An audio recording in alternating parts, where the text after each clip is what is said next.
রাধে। আজ শয়ন একাদশী ব্রত।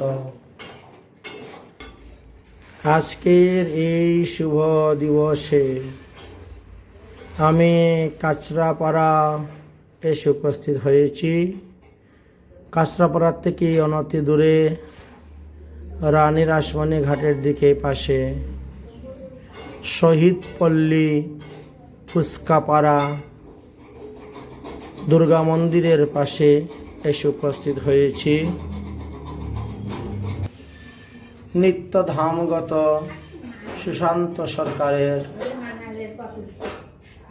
আজ ৪৬ দিন হয়ে গেছে, তাই আগামী করল ৪৫ দিন অন্তে যে বৈষ্ণব সেবা দিতে হয় সে বৈষ্ণব সেবা উপলক্ষে আজ এখানে পাঠ কীর্তন অনুষ্ঠিত হইবে। রাধে রাধা গিরিধারী এসে উপস্থিত হয়ে গেছেন। এখানে আজকে আমরা পাঠ কীর্তন করব। এটি হলো তাদের ঠাকুর ঘর।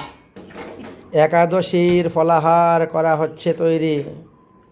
এই যে বাদাম ভাজা হচ্ছে, আলু কাঁচকলা পেঁপে দিয়ে সবজি বানানো হচ্ছে। এদিকে ফলমূল সব এসে উপস্থিত হয়ে গেছে। রাধে রাধে।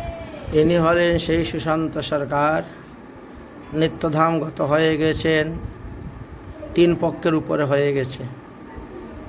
তাই ৪৫ দিন অন্তে যে বৈষ্ণব সেবা দিতে হয় সেটা আগামী দ্বাদশীতে মানে আগামী করল সকালবেলায় অনুষ্ঠিত হইবে। রাধে রাধে।